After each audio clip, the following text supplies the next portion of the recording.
अस्सलाम वालेकुम, क्या हाल है आप सब लोगों की। उम्मीद करता हूँ कि आप सब लोग खैरियत से होंगे। तो शुरू करते हैं आज की वीडियो। और अगर आप मेरे चैनल पर नए हैं तो मेरे चैनल को सब्सक्राइब कर दें और साथ में बेल आइकन को भी ज़रूर दबा दें ताकि मेरी हर नई आने वाली वीडियो आप तक पहुँचती रहे। तो आज की इस वीडियो में मैं आपको बताऊंगा कि किस तरह से आप जो है वो अगर आप अस्करी बैंक से कर्ज़ लेना चाहते हैं और आप किसी भी घरेलू ज़रूरियात की वजह से कर्ज़ लेना चाहते हैं तो आप अस्करी बैंक से कर्ज़ किस तरह से हासिल कर सकते हैं और इसके लिए आपको जो है वो कर्ज़ के तौर पर कितनी रकम मिल सकती है और आपने ये कर्ज़ कितने सालों में वापस अदा करना है और आपके पास है इसके लिए कौन कौन से डॉक्यूमेंट्स होना ज़रूरी हैं। तो उसके बाद ही जो है वो आप इसके लिए अप्लाई कर सकते हैं।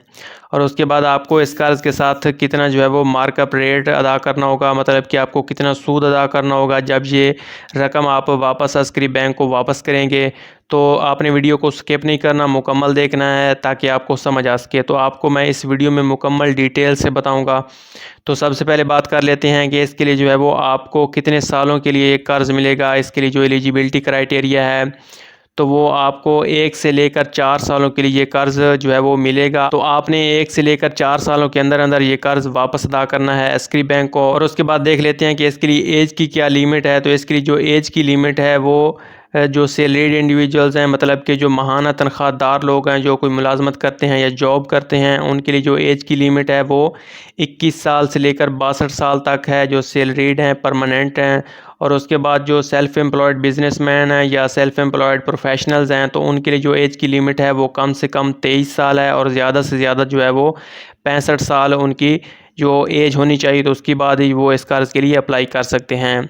और इसके लिए जो मिनिमम सैलरी या मिनिमम इनकम होनी चाहिए किसी भी जो परमानेंट एम्प्लॉय है या कॉन्ट्रैक्चुअल एम्प्लॉय है या सेल्फ़ एम्प्लॉयड बिजनेसमैन है या प्रोफेशनल है तो उसके लिए जो नेट इनकम है उसकी मंथली तो वो जो है वो अप्रूव्ड, अगर वो अप्रूव्ड कंपनी में काम करता है तो उसके लिए जो है वो 30,000 जो है वो उसकी माहाना इनकम होनी चाहिए अगर वो अप्रूव्ड कंपनी में काम करता है और परमानेंट एम्प्लॉय है।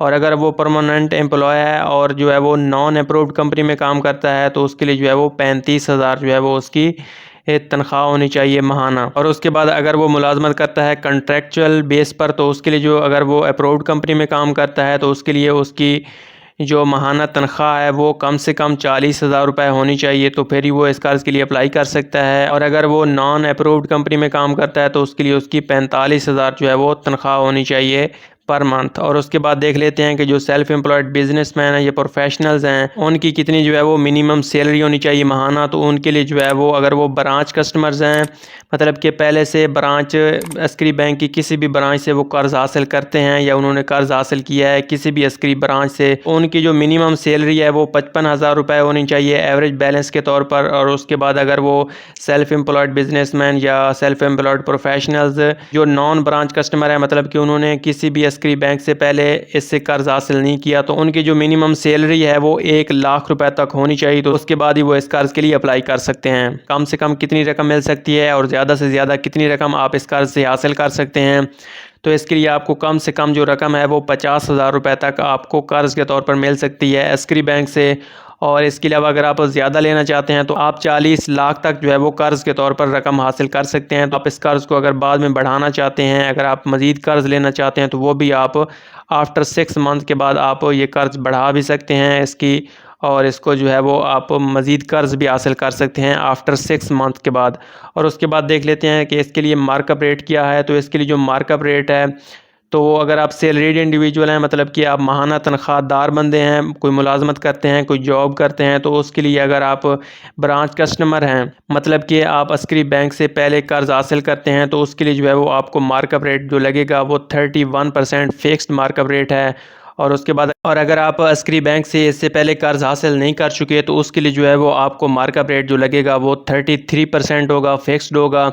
और इसके लिए जो और उसके बाद देख लेते हैं कि जो सेल्फ़ एम्प्लॉयड बिजनेसमैन है, सेल्फ़ एम्प्लॉयड प्रोफेशनल्स हैं, तो उनके लिए मार्कअप रेट क्या होगा। तो अगर वो पहले से ब्रांच कस्टमर हैं तो उसके लिए 33% मार्कअप रेट होगा। अगर वो नॉन ब्रांच कस्टमर है, मतलब कि उन्होंने पहले कर्ज़ नहीं लिया हुआ अस्करी बैंक से, तो उसके लिए जो है वो 37% फिक्स्ड रेट है मार्कअप रेट का। और उसके बाद देख लेते हैं कि इसके लिए आपके पास कौन कौन से डॉक्यूमेंट्स होना ज़रूरी हैं, तो उसके बाद ही आप इस कर्ज़ के लिए अप्लाई कर सकते हैं। तो इसके लिए आपके पास जो डॉक्यूमेंट्स होना ज़रूरी हैं, तो उसके लिए एप्लीकेशन फ़ॉर्म आपके पास होना चाहिए, duly field in all respects. मतलब कि आपके पास जो आपको अस्करी बैंक से एप्लीकेशन फ़ॉर्म मिलेगा इस कर्ज़ के लिए अप्लाई करने के लिए, तो वो ड्यूली फील्ड होना चाहिए, मतलब कि मुकम्मल फिल होना चाहिए, उस पर साइंड होने चाहिए आपके। और उसके बाद आपके पास वैलिड शनाख्ती कार्ड की कॉपी होनी चाहिए, और उसके बाद आपके पास जो है वो सैलरी स्लिप होनी चाहिए या सैलरी सर्टिफिकेट होना चाहिए। जो भी आप मुलाजमत करते हैं या आप जो भी जॉब करते हैं उसकी आपके पास सैलरी स्लिप या सैलरी सर्टिफिकेट होना लाजमी है। और उसके बाद आपके पास जो है वो पिछले 6 महीनों की बैंक स्टेटमेंट होनी चाहिए, 6 मंथ बैंक स्टेटमेंट। आप जिस भी बैंक में आपकी तनख्वाह आती है उस बैंक की जो पिछले 6 महीनों की बैंक स्टेटमेंट है वो आपके पास होना लाजमी है। और अगर आप कंट्रैक्चुअल बेस पर काम करते हैं, कंट्रैक्चुअल बेस पर आप मुलाजमत करते हैं, तो उसके लिए आपके पास कॉन्ट्रैक्ट लेटर होना चाहिए। और उसके बाद जो है वो आपके पास proof of admission and education related documents होने चाहिए। अगर आप अपनी एजुकेशन के रिलेटेड ये कर्ज़ हासिल करना चाहते हैं तो उसके लिए आपके पास जो है वो प्रूफ ऑफ एडमिशन होना चाहिए। जहाँ पे भी आप ये एजुकेशन हासिल कर रहे हैं, आप तालीम हासिल कर रहे हैं किसी भी यूनिवर्सिटी में या कॉलेज में, तो उसका जो है वो आपके पास प्रूफ ऑफ एडमिशन होना चाहिए। और इस कर्ज़ के लिए ओवरसीज़ पाकिस्तानी जो हैं वो भी इस कर्ज़ के लिए अप्लाई कर सकते हैं। मतलब कि जो मुल्क से बाहर रहते हैं वो भी इस कर्ज़ के लिए अप्लाई कर सकते हैं। उनके लिए शर्त है कि उनका जो है वो अस्करी बैंक में अकाउंट होना चाहिए। और उसके बाद जो है वो इसके लिए सारे लोग अप्लाई कर सकते हैं। मतलब कि जो रिटायर्ड लोग हैं या ऑफिसर सर्विंग जो अभी भी काम कर रहे हैं किसी भी मुलाजमत में या जॉब में, जो वीडोज़ हैं, बेवा औरतें हैं, वो भी इस कर्ज़ के लिए अप्लाई कर सकते हैं। जो रिटायर्ड हैं या जो पेंशनर हैं वो भी इस कर्ज़ के लिए अप्लाई कर सकते हैं। Self employed businessman, self employed professionals और इसके अलावा मेल फीमेल इसके लिए कर्ज़ के लिए अप्लाई कर सकते हैं। उसके बाद देख लेते हैं कि इस कर्ज़ के लिए आप किस तरह से अप्लाई कर सकते हैं। तो अगर आप इस कर्ज़ के लिए अप्लाई करना चाहते हैं तो आप अस्करी बैंक की जो आपके करीब तरीन बैंक ब्रांच है वहाँ जाकर आप इस कर्ज़ के लिए अप्लाई कर सकते हैं। और अगर आप मज़ीद इन्फॉर्मेशन हासिल करना चाहते हैं तो आप वो भी वहाँ से आपके जो करीब तरीन बैंक ब्रांच है अस्करी बैंक की, तो वहाँ जाकर आप मज़ीद इन्फॉर्मेशन भी हासिल कर सकते हैं और इस कर्ज़ के लिए अप्लाई भी कर सकते हैं। तो ये थी आज की वीडियो कि किस तरह से आप अस्करी बैंक से कर्ज़ हासिल कर सकते हैं और इसके लिए अप्लाई कर सकते हैं। तो अगर आपको ये वीडियो अच्छी लगी है तो वीडियो को लाइक कर दें, चैनल को सब्सक्राइब कर दें।